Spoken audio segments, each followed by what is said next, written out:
presenta en primer lugar como un nuevo motor de desarrollo económico para el país.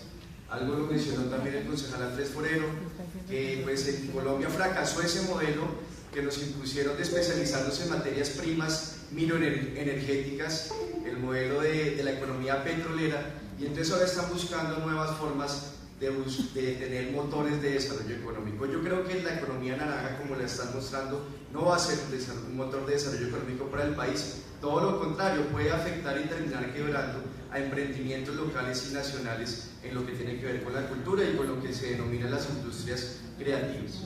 Pero además tiene graves consecuencias para el país. Yo creo que la política de economía naranja, como lo voy a explicar en todo lo largo de mi intervención, en realidad es una política para adecuar las industrias creativas del país y toda la legislación a las necesidades de las grandes transnacionales de las industrias creativas.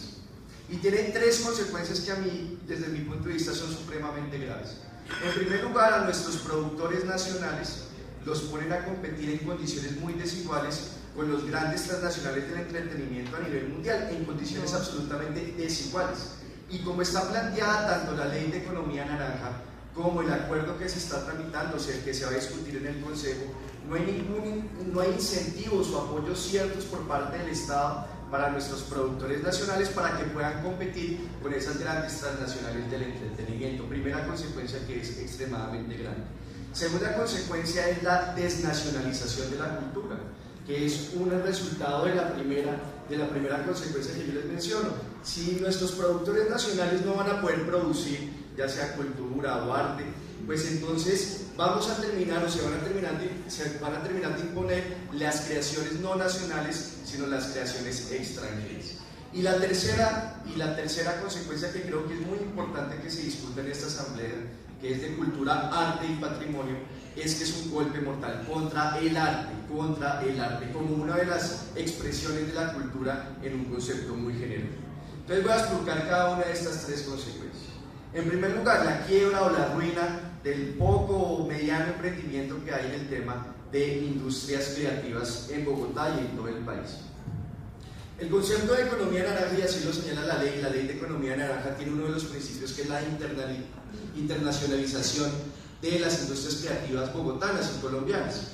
Y más o menos lo que señalan es que aquí hay un enorme potencial y con un cierto marco regulatorio vamos a poder no solo competir en nuestro mercado local con las transnacionales del mundo, sino que también vamos a terminar exportando servicios creativos o industrias creativas a otros mercados a nivel mundial.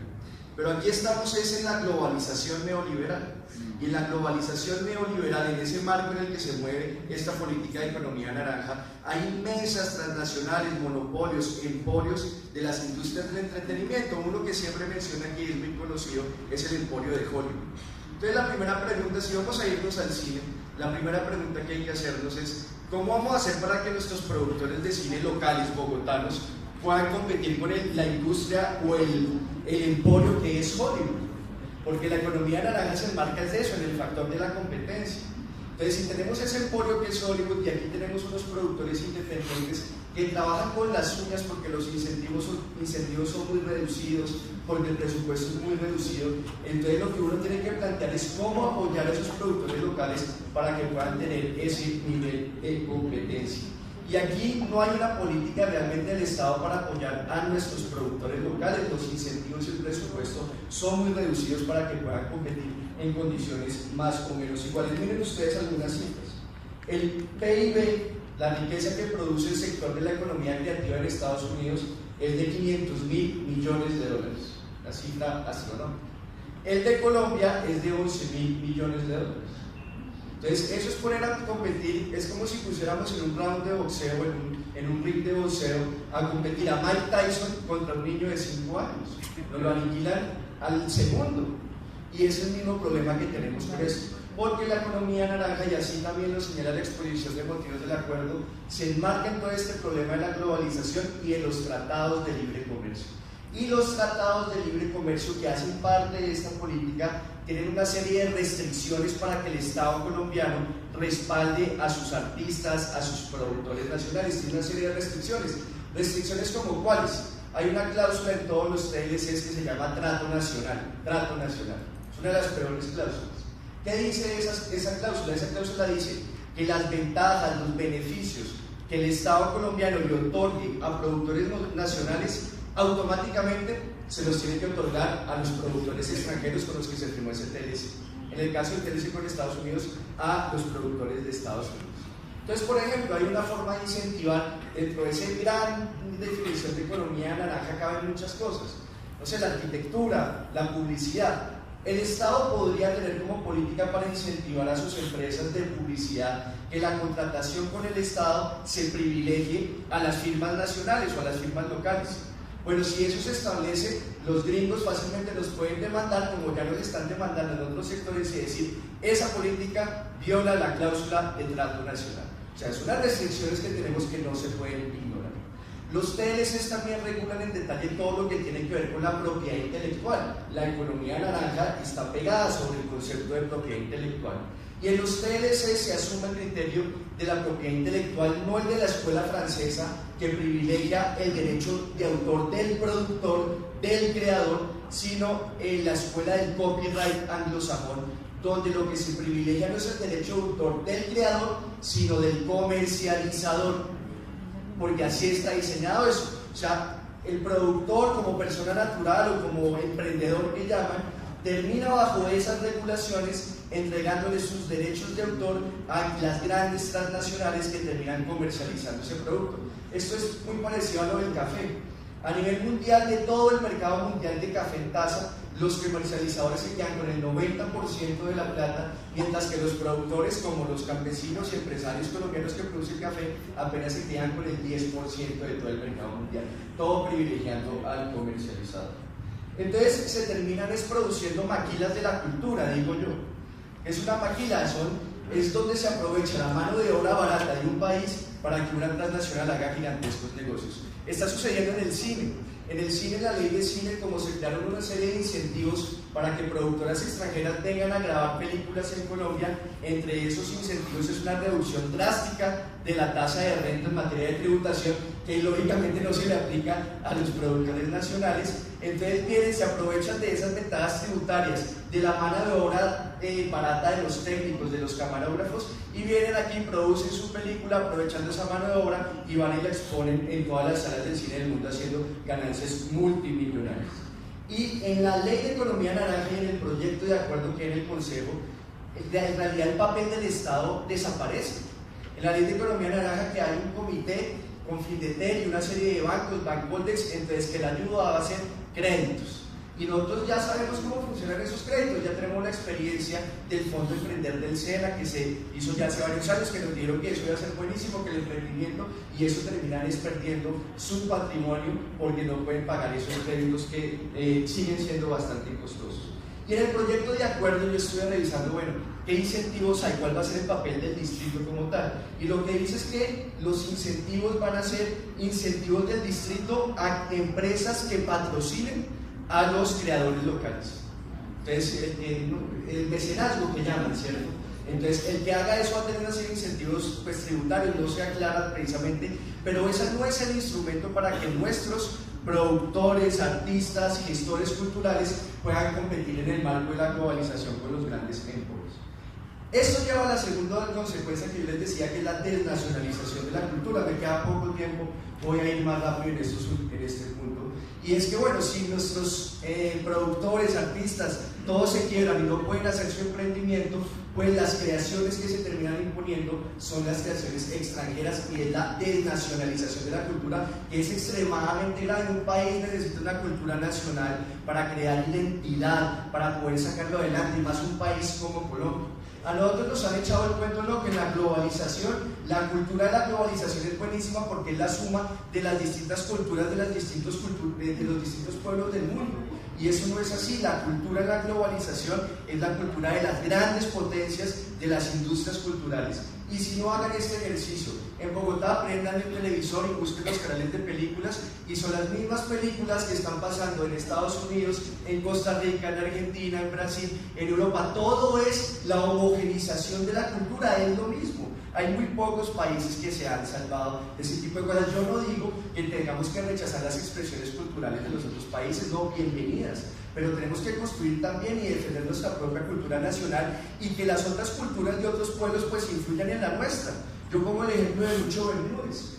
Lucho Bermúdez que hizo porro. Ese porro que lo hizo con influencias del jazz de Estados Unidos. Si ustedes oyen el clarinete y las gaitas de la música de Lucho Bermúdez, y tiene una influencia grandísima del jazz, pero no es que el jazz haya sustituido a nuestra cumbia o haya sustituido a nuestro porro, sino que lo alimentó, le construyó sobre eso. Y eso es lo que debe ser una cultura, una interacción de la cultura entre los pueblos del mundo. Y finalmente un golpe mortal al arte como tal. De cultura pueden haber muchas definiciones y eso es un enredo definir cultura y nos metemos en un debate filosófico de horas y horas. Pero podemos decir que el arte es una de las expresiones de la cultura. Yo creo que en eso todos podríamos estar de acuerdo. Y al arte no lo pueden tratar como si fuera una camisa, como si fuera cualquier mercancía. Al arte no lo pueden tratar en la misma bolsa de la arquitectura, no lo pueden tratar en la misma bolsa de la publicidad, no lo pueden meter en la misma bolsa del diseño, porque tiene unas características totalmente distintas. Y yo no digo que el arte no tenga que ver con la economía. El arte produce economía, y el cine produce economía, y el teatro produce economía, pero el arte no se puede regular ni tratar solamente con el enfoque económico de cómo vamos a generar mayor valor agregado y cómo son las cadenas de valor, porque el arte tiene unas características que no tienen otras mercancías. El arte no puede ser cualquier otra mercancía. Por ejemplo, el arte no tiene, a diferencia de las otras mercancías, el arte no tiene una producción en serie, no es una producción en serie, no es que el pintor se siente y comienza así rápido, ¿cierto?, a pintar 10 cuadros de una, no, eso es todo un proceso de producción totalmente distinto. Entonces, las artes plásticas, las artes escénicas, la literatura, la música, la arquitectura, la escultura, el cine, no pueden tratarse como si fuera una mercancía más. Y aquí yo lo que me temo es que se están inventando esta cosa de la economía naranja por la razón de mirar a ver cómo hacemos que el Estado cada vez se lave más las manos con sus responsabilidades frente a la cultura y específicamente sobre el arte. Miremos algunas de las cosas que están sucediendo en este asunto. Ya la responsabilidad del Estado es supremamente reducida. El presupuesto nacional, por ejemplo, el presupuesto nacional de cultura es apenas el 0.16% del presupuesto total. Y para el próximo año ya anunciaron que lo van a disminuir en un 13%. Es una vergüenza. Y haciendo esto quieren que se promueva el arte de verdad, que se promuevan a los artistas nuestros. Los artistas terminan siendo trabajadores informales, rebuscándose, pintando caricaturas en la calle. Todos ellos son artistas, pero terminan allá porque no hay ningún tipo de apoyo por parte del Estado, una política del Estado como tal. En Bogotá los incentivos, ahí estuve viendo, señora secretaria de Cultura, y los incentivos o la meta de incentivos se redujo. La meta en el plan de desarrollo era de 2.500 incentivos, pero eso después se hace un seguimiento a través de un sistema que se llama el SECPLAN, en inglés se llama el SECPLAN, y ya vi que se redujeron de 2.500 a 2.150. Y cada incentivo que se quite pues es mayores problemas generales, mayores dolores de cabeza a los artistas locales. Sin el apoyo del Estado, termino con esto, termino con 2 minutos, por favor, que el también y que el presidente